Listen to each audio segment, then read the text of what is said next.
everybody, thanks for clicking on another video from ourworshipsound.com. Today we're going to be messing up some chords a little bit. If you're anything like me, you sometimes play basic chords, or you play everything exactly like it is on the chord chart, but it doesn't have that level of sophistication that you might hear from a recording that you listen to, or really good players in the way they play. And so I want to talk about some things that you can do to chords to change them a little bit, to give them a more modern and sophisticated sound. There are a couple different ways that you can approach this, or that we could talk about it. One way is I could take, for example, a C major chord, C, E, G, or we can think of it in numbers 1, 3, 5, and say instead of playing the third, I'm going to play the second and play what's called a C2 chord. But that's more of the specific approach, and what I'd like to do today is take more of a general approach and kind of provide a foundation for why those chords work or they don't work. So to do this, we're going to start with the C major scale, just to keep it simple, and I'm going to number each one of these notes, 1, 2, 3, 4, 5, 6, 7, and when you number them like that, they're called scale degrees, so I'll be referring to that a lot. So I want you to get to the point where you can hear the different character of each one of these notes, because within the key they all have their own different sound and unique qualities, ranging from really solid and stable and foundational within the key to really colorful but sometimes making for conflicts with other notes as you get to the other end of the spectrum. So we're going to go through each note, each scale degree, and talk about the different characters that it has, and I'm going to play each note within a basic chord progression 1, 5, 6, 4 in the key of C, and I'll feature those different notes really prominently so you can hear how they fit within those. So the starting with most solid and stable and foundational, the note that I think of with that is the 5. We take scale degree 5, and if I play this with any of these chords, you're going to hear that it sounds good basically with any of these chords. So I'm going to feature the 5 really strongly here.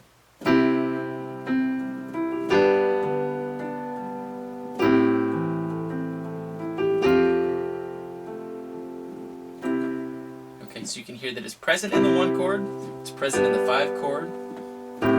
It sounds good with that 6 because it's the 7th of that chord, and it sounds good with the F2, so you can hear that it's really strong and it fits really well in each one of those. The next one that I think of as being really solid and foundational is the scale degree 1. So let me feature that prominently in this progression. Present there. Sounds good. Present there. So it's present in 3 of those 4 chords, and then the other one it still is nice because it creates a nice suspension there. So we did the 5, the next one is the 1. The next one I think of as being really solid and stable, though starting to add a little bit of color, is the 2nd scale degree. So let me feature this one. Present in that chord.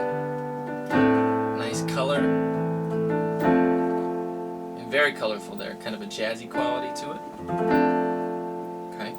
Now if I take just the 5th, the 1st, and the 2nd, and play only those over the bass notes for each chord, hear what it sounds like.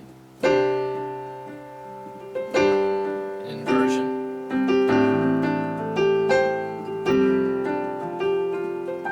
I'm playing different inversions and doing different things with the notes, but all I'm playing is the 5th, the 1st, and the 2nd scale degrees, and it really sounds pretty good. At least I think so.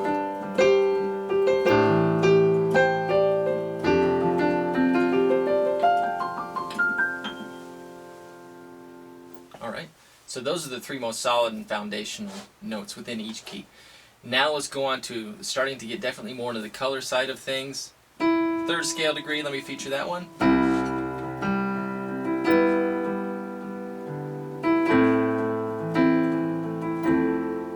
So it's present in the 1 chord, adds a lot of color to that 5 chord. It's present in the 6 chord, and adds a major 7th to the 4 chords. So very colorful again there. Creates some things that maybe don't really work very well, like there. So you have to be a little bit careful with that one. Next we're going to do this, the 6th, which to me has, again, it's kind of like the 2nd one did in that chord. This one has kind of a jazzy quality to it, especially in the one chord. Listen to this.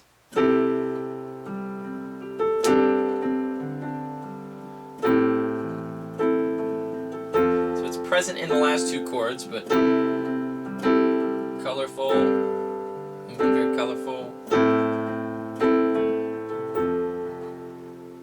So that's the 6th. And the last two that I need to show you are the 4th and the 7th. And we're definitely into the territory where they can be very colorful, but you have to be really careful about how you use them because they can create some definite conflict. So here's the 7th.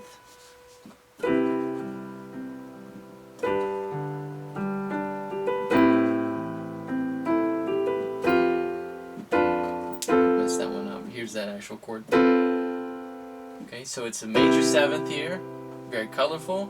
It's present in the 5 chord.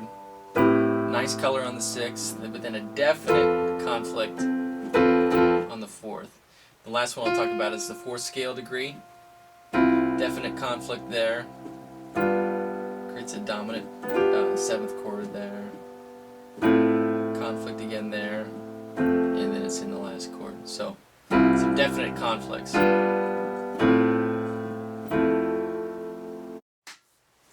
Alright, so I think it's really important to understand the character that each scale degree has within the key and be able to use that to your advantage when you're playing different chords and knowing how to substitute different things in different chords. Like I said, in a later video we'll get into more of the specifics about which chords you can play, like a 2 chord or a sus4 chord, and that makes it sound good. But I wanted to provide the foundation for you here in this video. So at this point, thanks for connecting with me. I hope that you can log on to ourworshipsound.com where you can see more blog postings, Facebook, Twitter, but also get connected with my free worship solo EP album. It's available through that website, ourworshipsound.com. The link is below, so hope that we can connect through that. And thanks for watching. Have a good one.